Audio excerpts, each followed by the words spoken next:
প্রথমত স্কোয়াশ খুব মজার একটা খেলা এবং এই খেলার আমি যদি ইতিহাসের ব্যাপারে বলি সেটা কিন্তু সেই 18 শতকের দিকে স্কোয়াশ খেলাটা শুরু হয়েছিল মূলত লন্ডনের জেলখানাগুলোতে।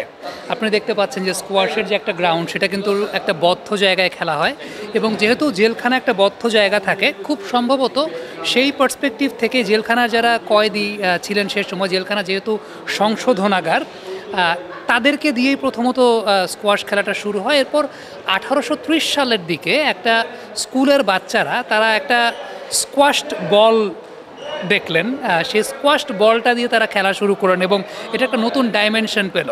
তো এই জায়গা থেকে বর্তমানে পৃথিবীতে 185টা দেশের প্রায় 20 মিলিয়ন মানুষ স্কোয়াশ খেলে, যেটা আপনি একটু আগে বলছিলেন যে বাংলাদেশের স্কোয়াশ খেলাটা অত জনপ্রিয় না, মানুষ জানেও না।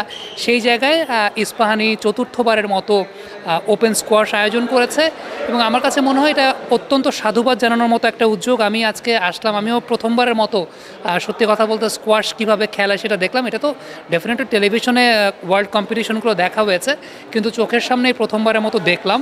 খুবই ইন্টারেস্টিং, খুবই এন্টারটেইনিং এবং আমার কাছে যেটা মনে হয়েছে যে বাংলাদেশে যে সমস্ত মানুষেরা ওবেসিটিতে ভুগছেন, ওভারওয়েট জনিত সমস্যায় ভুগছেন, এমন তো না আপনি স্কোয়াশ খেলা মানে আপনাকে কম্পিটিশন করতে হবে অলওয়েজ বা প্রফেশনাল স্কোয়াশ প্লেয়ার হতে হবে, কিন্তু এরকম একটা জায়গার মধ্যে আপনি যখন স্কোয়াশ খেলছেন এটা আপনার ফিজিক্যাল এন্ডুরেন্স বিল্ড আপেও কিন্তু অনেক বেশি মাত্রায় সহযোগিতা করবে।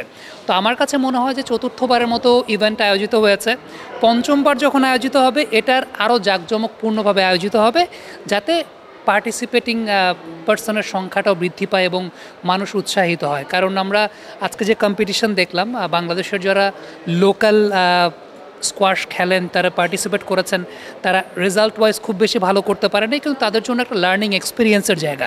যে যিনি চ্যাম্পিয়ন হয়েছেন আমি যতদূর জানি শ্রীলঙ্কান, তিনি ওয়ার্ল্ড র্যাঙ্কিংয়ে 120। লাস্ট 3 বছরে তিনি বেশ কিছু টুর্নামেন্টে পার্টিসিপেট করেছেন, জিতেছেন। এই যে একটা এক্সপিরিয়েন্স গ্যাদার করার জায়গা, এটার সঙ্গে সঙ্গে আমার কাছে মনে হয় লোকাল লেভেলেও যদি প্লেয়ারদেরকে প্যাট্রোনাইজ করা যায়, লোকাল লেভেলেও প্লেয়ারদেরকে নিয়ে একটু জাঁকজমকপূর্ণভাবে, কারণ ন্যাশনাল কম্পিটিশন হয়েছে কিন্তু মানুষ জানে না, তাহলে কিন্তু আসলে খুব বেশি লাভ নাই। সো প্রচারেই প্রসার, যখন প্রচারটা বেশি হবে তখন প্রসারটাও ভালো হবে। দিন শেষে আমার কাছে মনে হয় প্রফেশনাল লেভেল তো একটা জায়গা, সেই সঙ্গে যারা একটু ফিজিক্যাল এন্ডুরেন্স কম জনিত সমস্যায় ভুগছেন, ফিজিক্যাল ফিটনেসের প্রবলেমে ভুগছেন, তাদের জন্য কিন্তু এই জায়গাটা একটা খুব চমৎকার জায়গা হতে পারে। তো আমার কাছে মনে হয় যে এটার ডিসেন্ট্রালাইজেশনটা আসলে খুব জরুরি। ইস্পাহানি এরকম একটা আয়োজন করেছে চতুর্থবারের মতো। আমি যতদূর জানি যে প্রথম 2 সিজন চট্টগ্রামে হয়েছে, এরপর ঢাকাতে 2 সিজন হলো। আশা করছি পঞ্চমবার যখন হবে সেটা আরও জাঁকজমকপূর্ণভাবে হবে, আরও অনেকের পার্টিসিপেশন সহকারে হবে।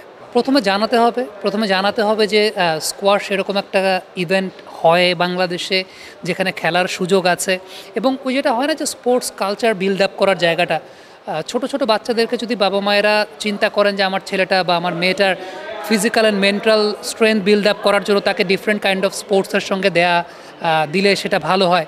Not only cricket, not only football, আপনি স্কোয়াশেও সেই দিতে পারেন।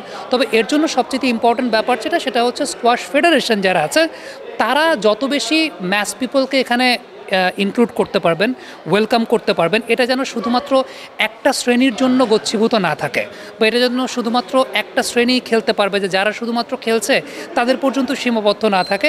এটার জন্য আমার কাছে মনে হয় যে আগামী সিজন থেকে গণমাধ্যমগুলো আছে বা আমরা যারা ইনফ্লুয়েন্সার হিসেবে কাজ করছি, যদি স্কোয়াশ ফেডারেশন চায় then definitely we can contribute to build the hype among people. আমার কাছে মনে হয় যে দেশের ক্রীড়াঙ্গন শুধুমাত্র না, একটা সুস্থ বিনোদন তো সব ক্ষেত্রেই প্রয়োজন।